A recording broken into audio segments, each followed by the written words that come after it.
What is going on, you guys? Welcome back to the channel. My name is Hanson, and today we're going to be giving you another installment of Tactical Gaming News. This episode is only going to cover Direct Contact, and I got a little surprise for you. The folks over at Direct Contact have been nice enough to offer me, so I can offer you guys, a Steam key for Direct Contact to one of you lucky viewers. So guys, with that little bit of excitement out of the way for now, if you want to hear further about that, wait to the end of the video, but we're going to jump into this installment of Tactical Gaming News for Direct Contact. Let's go.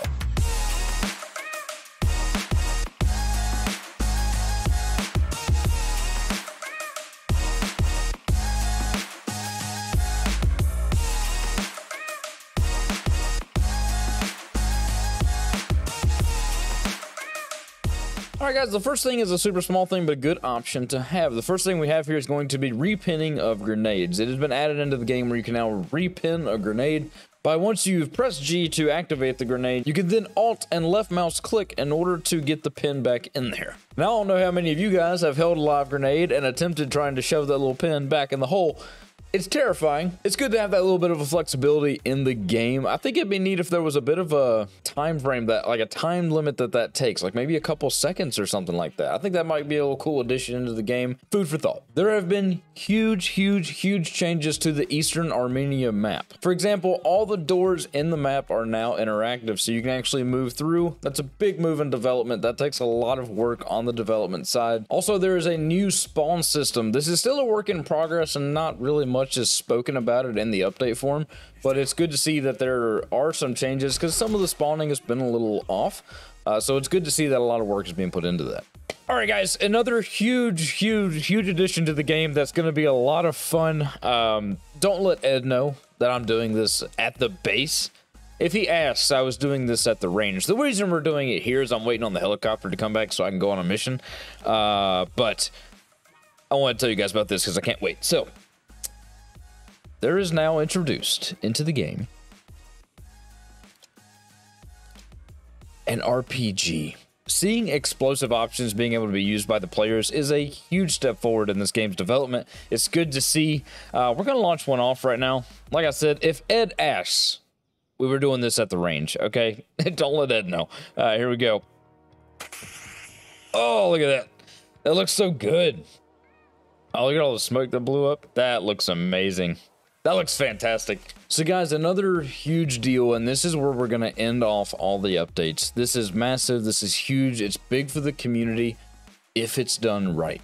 Ed has mentioned in the update list that they are beginning work on PvP. So not much is really known about it. Even myself, speaking with Ed and Lemon, the developers of the game, they're not telling me much either. They seem super excited, and they did tell me that what they are planning to do has never been done in tactical gaming. Now, what that means, I have absolutely no idea. What that promises, I have no idea, but excited to see what they do with it. So I'm going to be honest, PvP is a hard thing to pull off in a tactical milsim type game. Because at the end of the day, it doesn't depend on the mechanics of the game. It doesn't depend on any of that.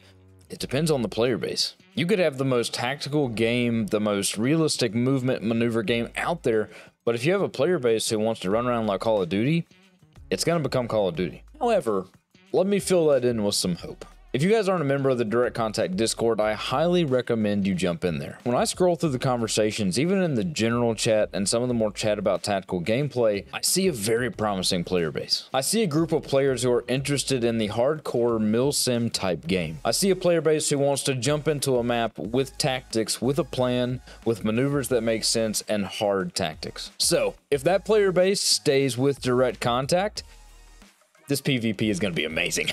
So guys, Direct Contact is coming for you. It's coming for the tactical genre. It's going to be one of the best games we have out there once it drops.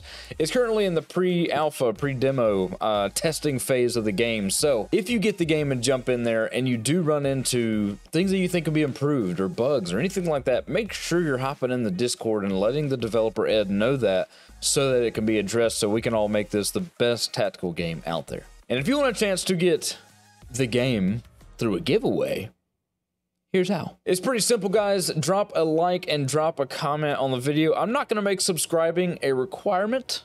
However, I'd appreciate it. That's all I'm saying. I would very much appreciate it if you would subscribe. I mean, I think that'd be cool. If you like tactical games, I think you would enjoy it here. I think you'd have a lot of fun. We got a good community we're building up. So yeah, subscribing not a requirement, but I appreciate it. So like and comment for entry. We're going to be picking the winner in about a week or so. I'm going to be announcing that on the community tab of my YouTube. So there's another reason you should subscribe, so you see that. So with all that said and done, I appreciate you guys. Please be safe. Stay happy.